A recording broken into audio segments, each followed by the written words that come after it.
All right, and we're back. And I think it's going to be working this time. Okay, I think I know the issue. I'm pretty confident I know the issue. So welcome back to Utility Sports. Let's hope, fingers crossed, it's working. Let's see. Hopefully, I'm waiting for word from you guys. Let's hear what you guys have to say. Is the audio working this time or not? Because I've never had issues like this before, ever, while streaming. I've streamed for a lot of hours, and I think I have a pretty good idea as to why some of these issues arose. So let's see. Hopefully it's working. Welcome everyone to the stream, and we're good. Okay. It's gonna be really stupid what happened. I'm gonna tell you guys what happened. I'm pretty sure when my cat came in here, pulled on one of my cords, and it happened to be the cord to my mic, so it unplugged my microphone, and my webcam mic was trying to pick up the audio. I'm pretty sure that's what happened. So welcome everyone back to the stream. We're not going to be live for much longer, but holy cow, that was terrible. So I'm sorry about that. Tried 3 different streams. None of them were working. It's because I'm an idiot. Didn't think to check if the actual cord itself was actually plugged in anymore. Because I didn't think that, hey, I haven't touched the cord, shouldn't get unplugged, but pretty sure my cat, when came in here earlier, probably bumped up against it and pulled it out. So we're back. Adam Silver almost got me. That's true. Locked in host leak to trade is coming from the Pistons. I'd be careful. I don't know if they actually have sources. Toronto says I got 4 of them little raccoon-looking cats. All they do is cause problems. My cat is such a troublemaker, honestly. So thank you guys for sticking through. Really do appreciate each and every one of you. Just glad that we figured it out, because that would have been a nightmare. I'm glad it didn't happen on free agency day, because I would have been really losing my mind. Talk Hornets or it'll keep happening. All right. So let's get back to it now, okay? We're going to be live here for just a little bit longer. I was planning on just being live for 45 minutes today, but since that happened, we'll extend it like an extra 15 minutes or so. So let's go talk about Charlotte, because there's some questions about Charlotte. But realistically, for the Hornets, what could we see them doing? And Gordon Hayward, like, being a salary dump somewhere, like, they have cap space already, so they could, like, theoretically open themselves up for more. The biggest thing is they just extended this guy right here, Miles Bridges, a cap hold or a qualifying offer, which puts them in a position to keep him, which, I think everyone kind of assumed. The question is, can they dump Terry Rozier somewhere? Can they dump Gordon Hayward somewhere? Because realistically, they could open up a lot of money. I just don't see this team as a trade team. Like, they're going to keep PJ Washington. They're going to sign him. They're going to probably sign Miles Bridges. Not sure what they're going to do with Kelly Oubre. To be honest with you, I don't care what they do with Kelly Oubre. He's like one of the least important players that they have. I'm not really worried about them. Inside the Horseshoe says, I like the Vucevic signing. He's a top 10 center, and there's no center in free agency nearly as good as Vuce. Bulls need to add shooters. Yeah, the issue is the Bulls are going to be like probably the 9th seed again. It's like they're just not good enough. Honestly, my dream free agency for Dallas is, first of all, not getting Vucevic. That's perfect. And then dream is keeping Kyrie Irving since they traded for him. That wouldn't have been my dream 10 months ago, but that's how it is now. And then outside of that is probably trying to turn around and flip Tim Hardaway Jr. and JaVale McGee into something that can like really play. But we'll see.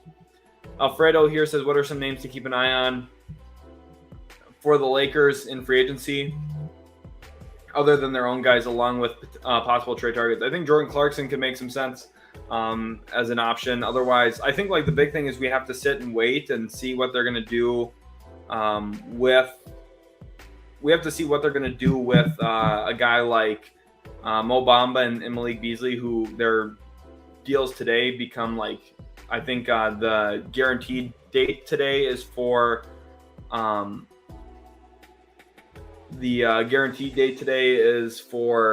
Bamba, which is interesting. And then also Malik Beasley's team option day is today. So we'll see what happens with that. But I'm a little rattled from all the different stuff. Mosen here says, where do you see Aiden going, if anywhere? I know they said they want him, but what they say isn't always what they do. They said that to try and gain leverage. But realistically, they're just not going to be able to move him for enough pieces. So I think that they probably hold him. A says, why do a lot of players' performance go bad after a big contract and then become a negative asset?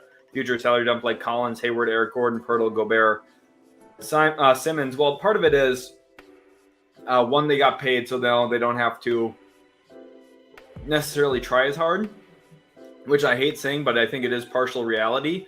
Another element to it is like sometimes teams overpay like based on what a player is or what he's showing. Like sometimes you try and assume what he's going to do, but it's hard to do that. Like you just can't always get that right. So like for Collins, he was coming off of a really good playoffs where the team made the Eastern Conference Finals, and it's like, okay, do we let Collins walk for nothing or do we pay him? And they decided to pay him.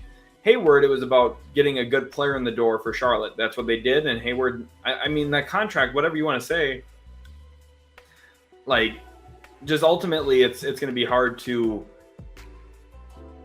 like, with Hayward, like, it's either they have Hayward or they don't. Like, the Hornets wouldn't have done anything different with or without Hayward. So it's like, you might as well have someone who is at least intriguing on the roster, who ended up playing, like, pretty well for them throughout a good duration of it.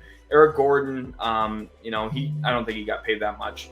Pirtle is what it is. Gobert, it's because the coach doesn't know how to coach him. And Simmons is because he's injured. So Inside the Horseshoe podcast says, I disagree. When the Bulls added Pat Bev, they played much better. What hurt them last year is not having a point guard that could run the offense well. They blew so many games last year. Yeah, and the issue is they're going to continue to blow games. Like, this is part of the issue is giving Vucevic $20 million a year for the next 3 means you're probably keeping a good core of the same roster. Now, the only thing that I could see them, they're $27 million away from the tax. So with that $20 million in there. So like, could they go get Russell Westbrook?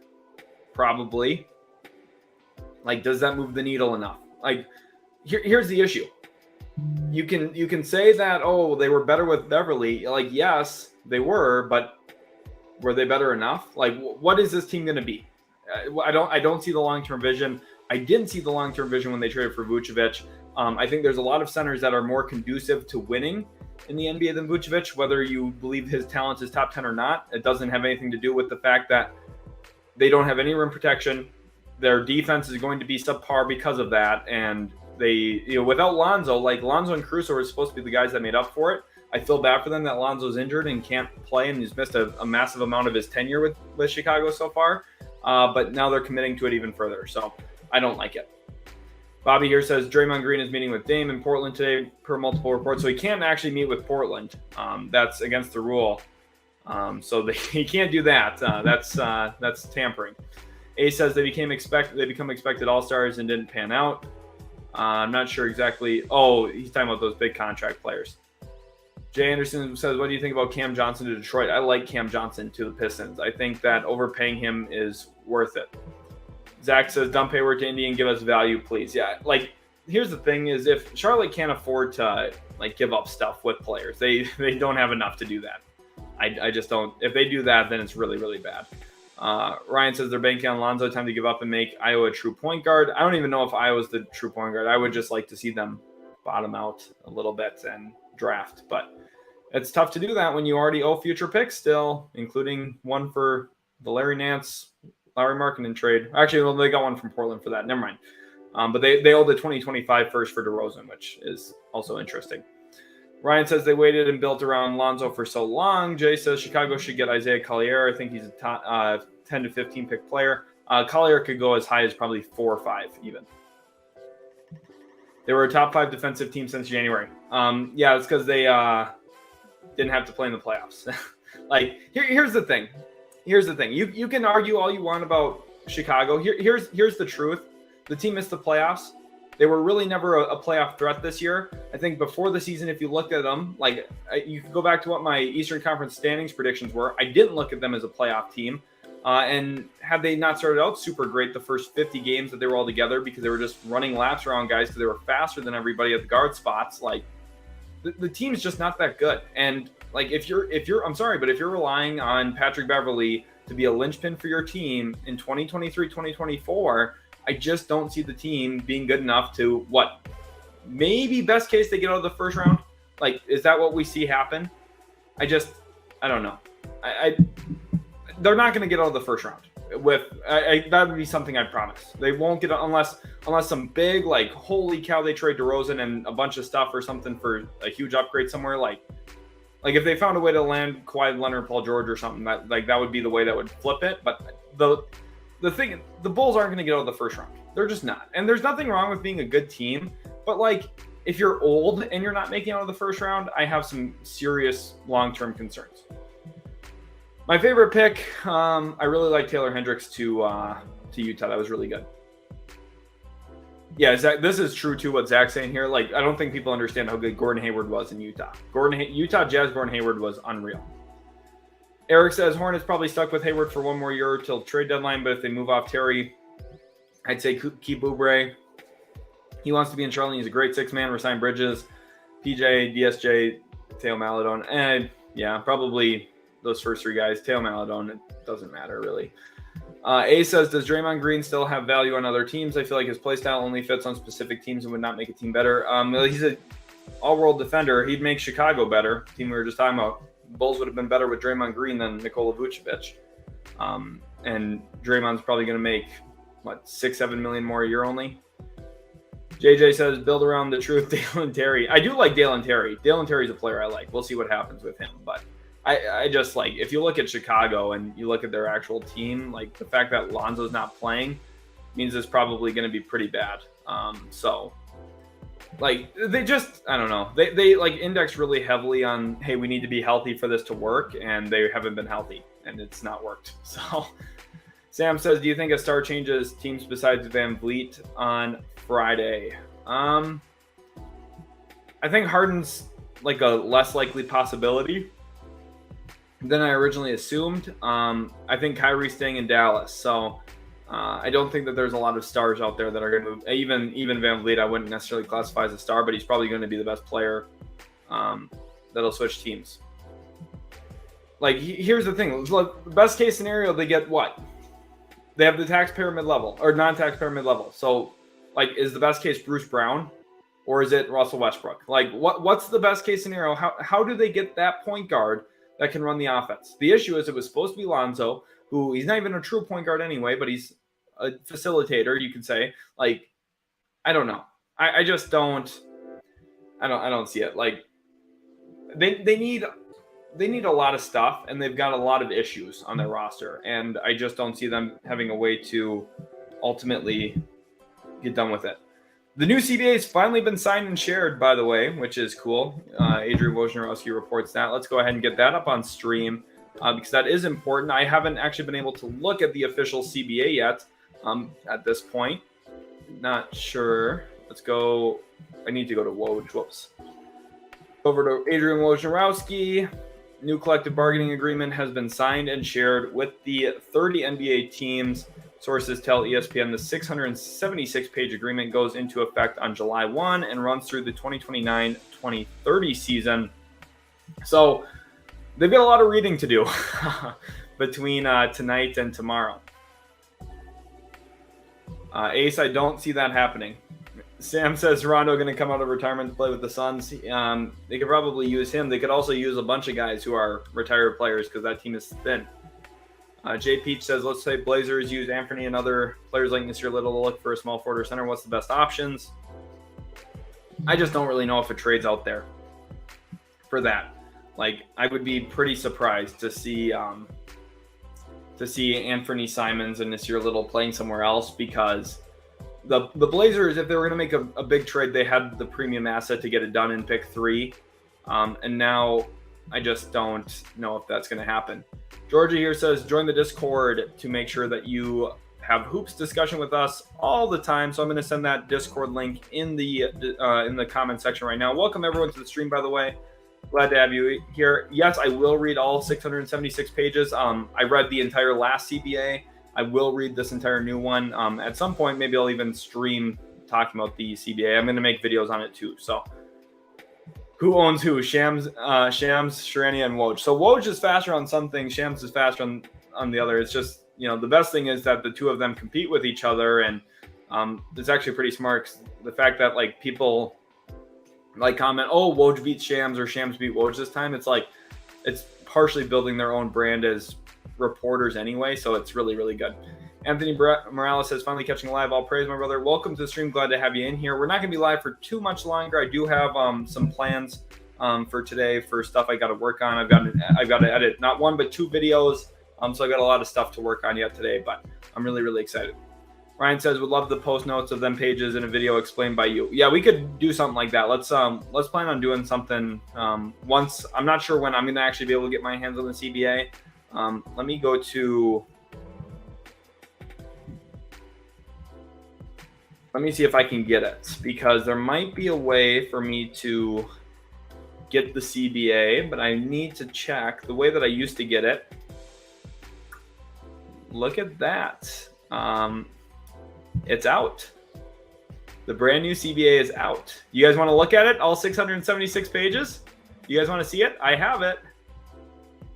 That's actually sweet. I didn't think I was going to be able to get it. Let's go right over here.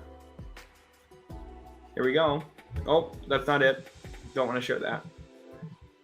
Let's go to this one. I need to go right here. Let's take a look at the CBA and all 676 pages, as I promised. There they are, all 676 of the pages, July 2023. We won't spend too much time talking about it, but I just want to talk about it real quick. So there's a couple things to look at. There's a lot of new stuff in here. This is my first time looking at it, by the way, because it literally just came out today.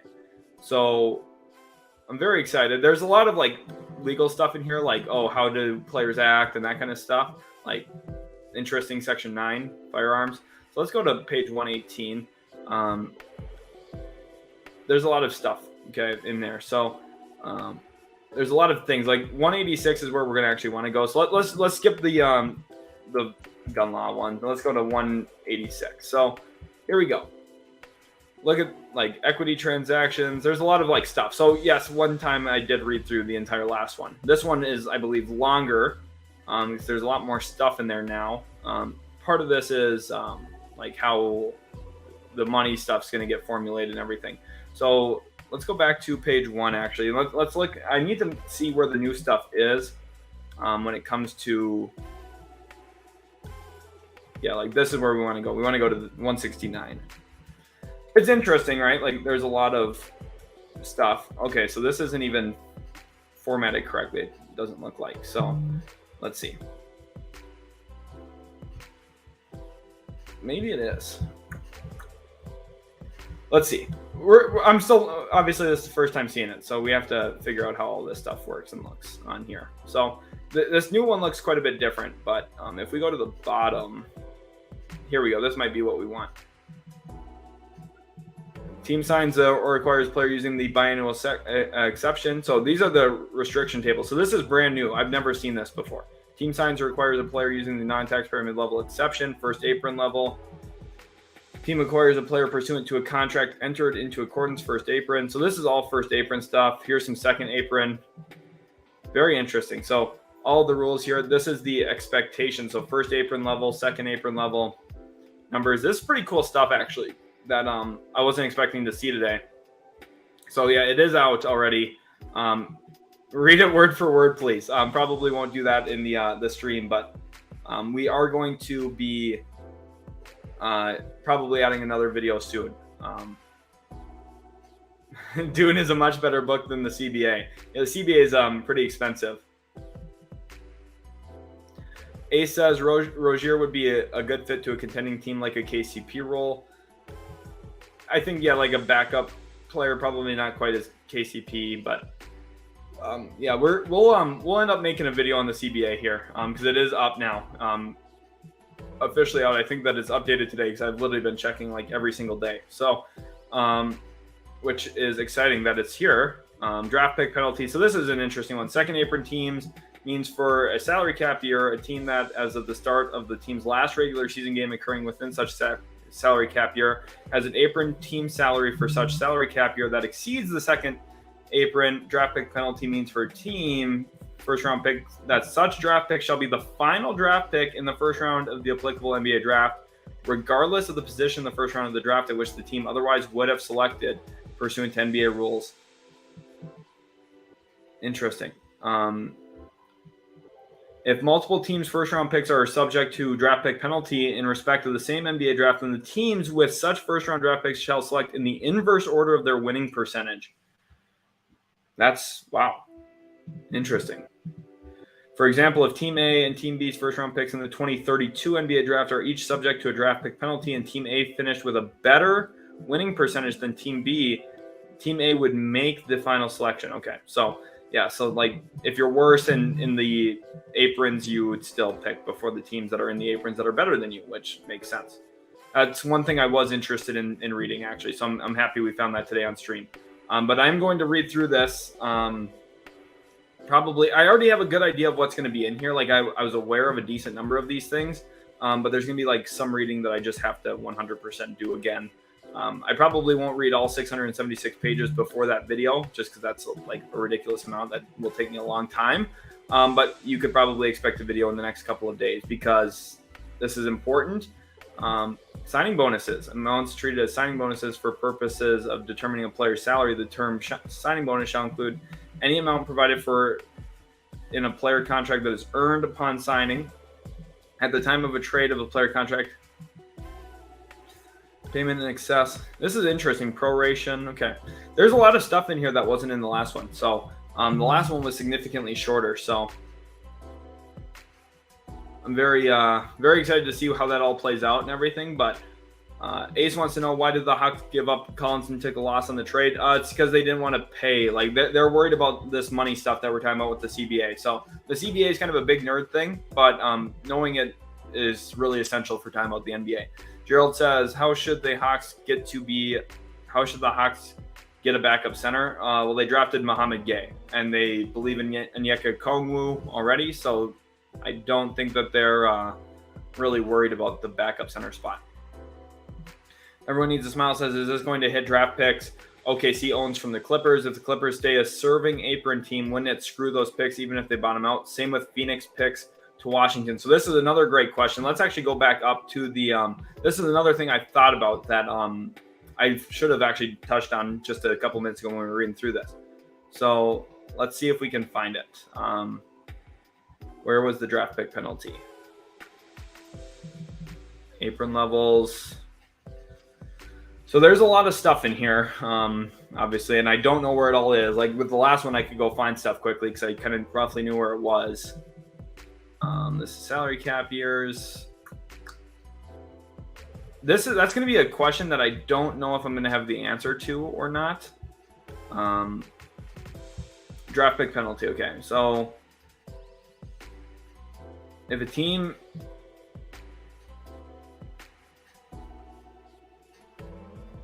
that in the first NBA draft that occurs following the seventh season that follows the season within such salary cap, with respect to the 4 salary cap years immediately following such salary cap year. If the team is a second apron team for 2 or more of such 4 salary cap years, then such first round picks shall be subject to a draft pick penalty. If the team is a second apron team for fewer than 2 of such 4 years, then as of the day following the last day of the regular season, which the such team shall be permitted to trade such first round draft pick. For clarity, such first round draft pick shall not be subject to draft pick penalty. So it sounds like it's kind of like a repeater offense. Like if you're in the second apron multiple times, that could be something that arises, which is interesting. Something to watch for with Minnesota Timberwolves too, because they owe their picks out to Utah, and they're going to possibly become a second apron team, which sounds crazy to say, but if you look at their cap picture, that's how it is. Example, if Team B is a second apron team, then it would be prohibited from trading as 2032 first. If Team B is not, I see. So they can regain tradability to that asset, which that's going to be one of the most unique things, honestly. That's going to really shake up the game. Deferred compensation, all player contracts. Wow. So there's a lot of new stuff in here that was not in the last one. So I'm going to have to do some more reading. This is not one of those things where I can just be like, yeah, I know exactly everything that's going to go on. So, yeah, we'll see what happens. But I've got a lot of reading to do, obviously, about this. But this is really good that it's out. I'm actually very, very happy that it's out because I have literally been checking all the time And I think that you're probably seeing it first on YouTube before anyone else, because I'm sure nobody else is actually checking, consistently looking for that. So we'll see. Sam here says, will the second apron be the same amount from the salary cap throughout the years, or will that difference change? I believe it's based off of percentage. So the number difference will change. Like you see this year, it's 10.5, and then the next year it's an $11.5 million difference between the aprons, and then this one is 11.5 as well. Or no, this one's 10. Oh no, wait. So 10.5 to 10.5. Or no, wait, 10.5 to 11. This is 11 million. I'm trying to do this quickly on stream without like actually just reading. So it's 10.5, 11, 11.5. So it makes me believe it's like percentage based, which is what I had initially thought it was going to be anyway. Again, like I said, I have to do some more reading on this. So there's a lot of stuff that's going to end up changing and being different. But Boss here wants to know what I think Clippers could get for Norm. For Norm Powell, I think the Clippers are looking for something big if they're trading Norm Powell. Like, if you think about the Clippers, some of the issues that the team's had, the Clippers' issues have been that they don't have like a defined third best player. And I thought that they should have been a team that would have went out and got Porzingis. I think Porzingis would have been really good for the Clippers. But they, I don't know. They need like a clear defined number 3. Powell's probably the best thing that they have right now for a third option, but it's not reliable enough. So I would have really preferred, like, when the reports came out about like they were getting Brogdon in that deal and they were giving up pick 30, and the Wizards ultimately ended up with 35 for Porzingis. I would have just loved like, hey, Porzingis to the Clippers for 30 and, matching money, Marcus Morris and whatever else, right? But they didn't operate that way. So Arturas Karnisovas on Nikola Vucevic. Nikola has proven that he's a special player both on and off the court. That's his statement on why he gave him 3 years, $60 million, which is interesting to say the least. I don't know if I'm a believer in that. In fact, I know I'm not. But Wembanyama listed at 7'3.5" without shoes on. So I think that it's next year. It's not this year. I know. Ace says, will the Hornets be forever a poor franchise? I still can't believe they picked Brandon Miller. No, they're not going to be. I mean, we'll see what happens with the ownership change. Like, if they're going from a minority owner to a majority owner, with who Jordan sold it to someone he's already been in business with. So we'll see what happens there. Gerald says, I would trade Trey unless he learns to move without the ball like Curry. That's a hard thing to do. Curry's the only one who's ever moved that way, to the extent that he does it. So Sam says, do I think John Wall will be signed? No, I don't think so. Unless Denver just comes out of nowhere and does what they did last year where they signed DeAndre Jordan on like the first minute of free agency. I couldn't believe that. Cam J just improved his defense and three-point shooting. He's like Aaron Gordon with better shooting. I don't think Kenyon Martin Jr. is like Aaron Gordon with better shooting. I don't believe that for a second. Kenyon Martin Jr. is solid, but he's not great. Levon here says, talk about trades again. That's why we're here. Who cares about company policies? Well, this thing right here that I'm reading, the thing that you're unsure if people care about, this is what sets the rules for the trades. Like right here, team acquires a player using an expanded trade player exception as described. Like, there's a lot of things here about trades that, like, for me is really important to know, to talk about, like, as potential options. Like, the smart teams use this to their advantage in open, creative ways. AC says page 367 is the midseason tournament. Let's go there quick, because the midseason tournament, I think, is something interesting too.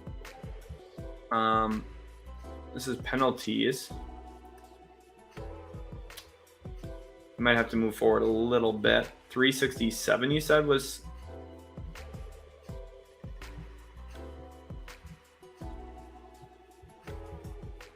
Mutual reservation of rights, travel accommodation. So this most likely hasn't changed. This was in the last one too.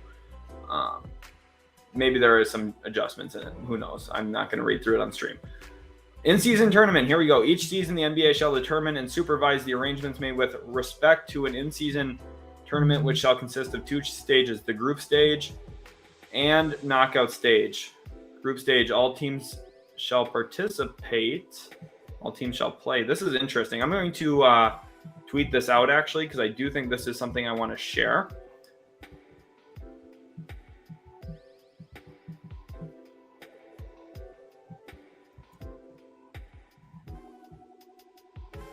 On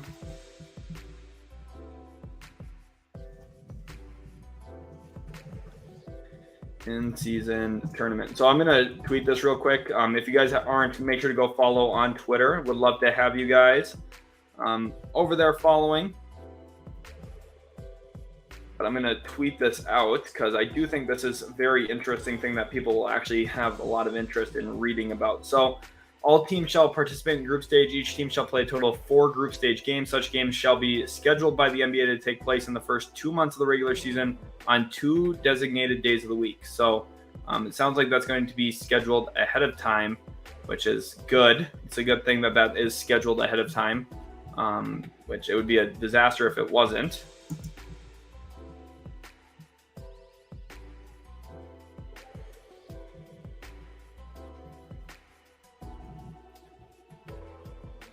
Okay, so in addition,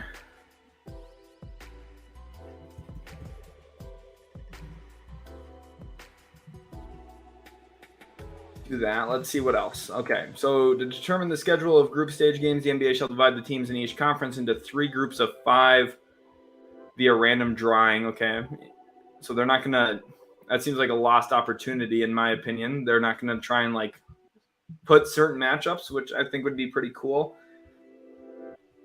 First through third highest, each group stage shall include 1 team from each of the following. Okay, so there's going to be like up, like, wow, that's kind of interesting, honestly. Based on the team's winning percentage. Okay.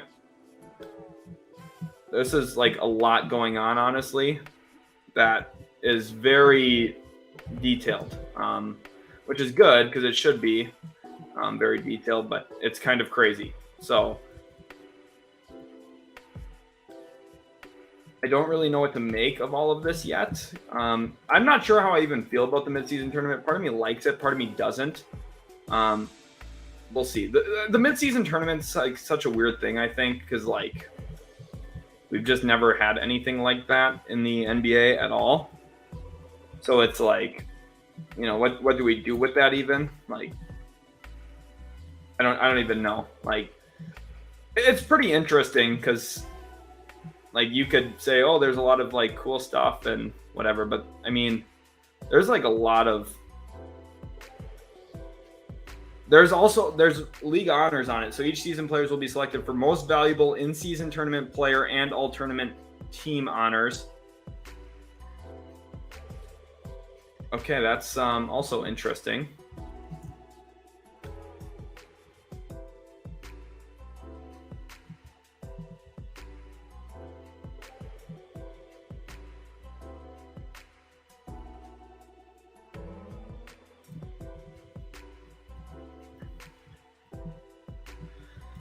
Interesting. There's like a lot of stuff in here that's like completely new. Like that's the one thing I'm gonna say about the CBA is the CBA is like very, very different this time around, which is probably a good thing. Like that's what you want.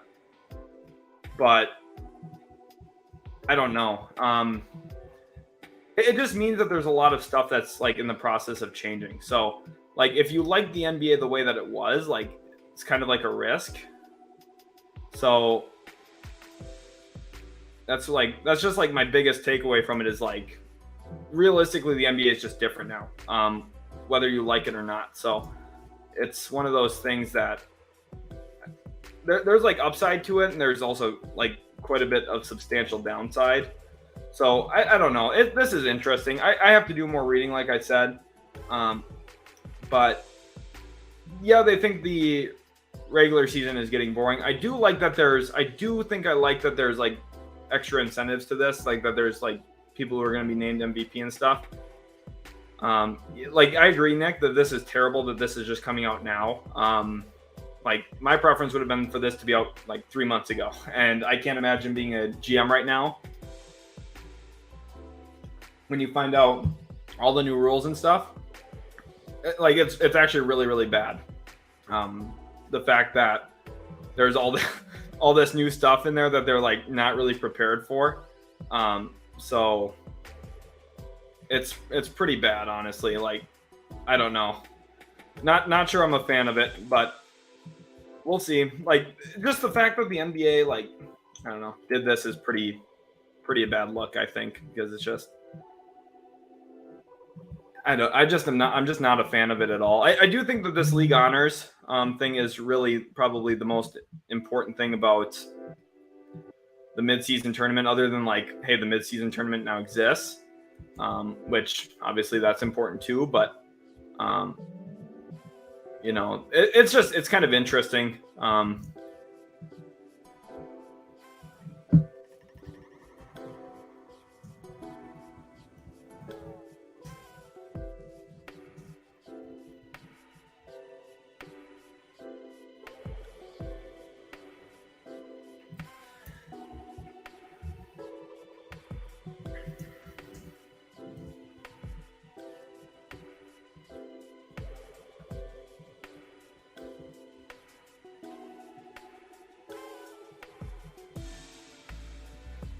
I don't really know what to make of it, though, to be honest. I don't know. I'm just trying to process some of this stuff, so sorry I'm not talking as much.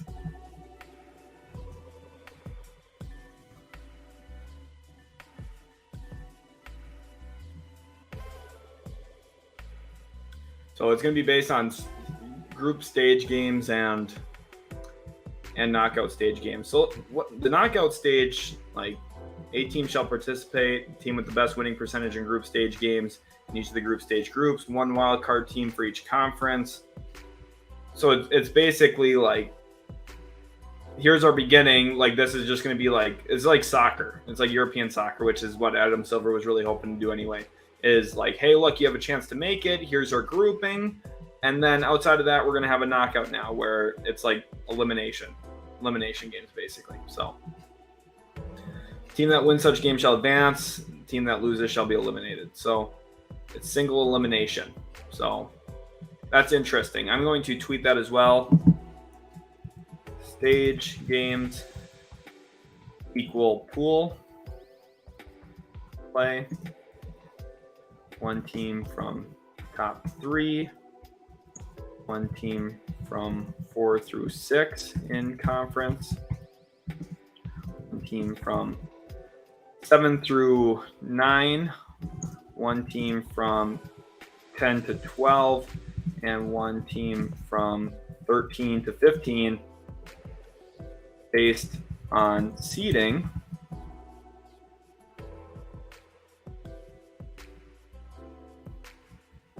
Will make up the pool, or the stages, I guess. Okay. Knockout games equal single elim tourney. Teams that advance, so the teams that make it out of from stage games then play in knockout games. Okay, so it's pretty self-explanatory, like the way that it works. It's just basically like, hey, here's how we're going to do it. We're going to set it up this way, and then from there, we're going to work off of it. So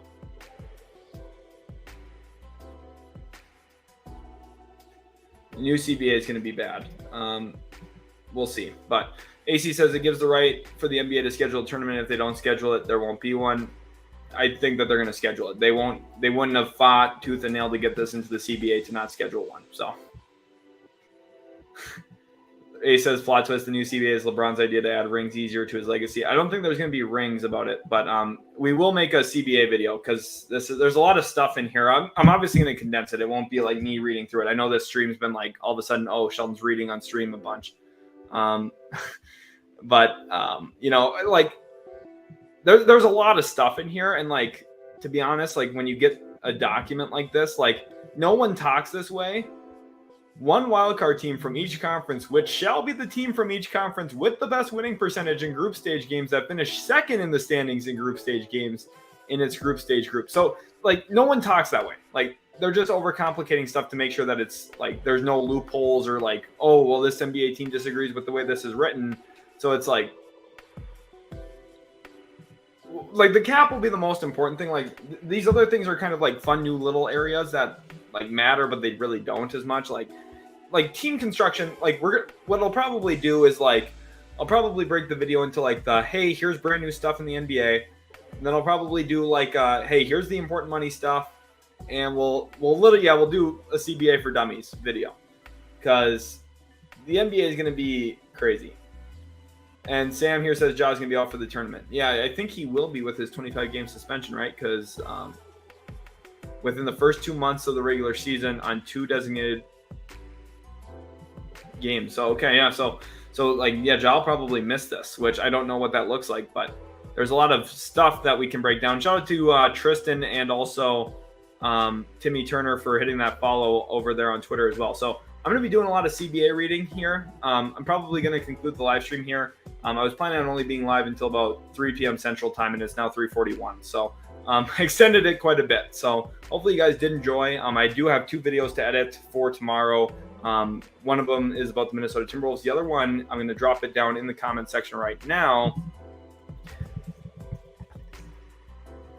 We're going to do a video on this. It's not going to cover all 200 free agents, but it's going to cover a decent number of free agents. Some of the high-profile ones, some of the ones that are really worth talking about. And we're going to give some of my live free agency predictions. So we're going to do that. As Ryan's saying, make sure to like the stream. Subscribe if you are new. And remember that CBA video is going to come out. I don't want to be like too ambitious here and say like in the next couple of days, but probably within the next like 3-4 days. Okay.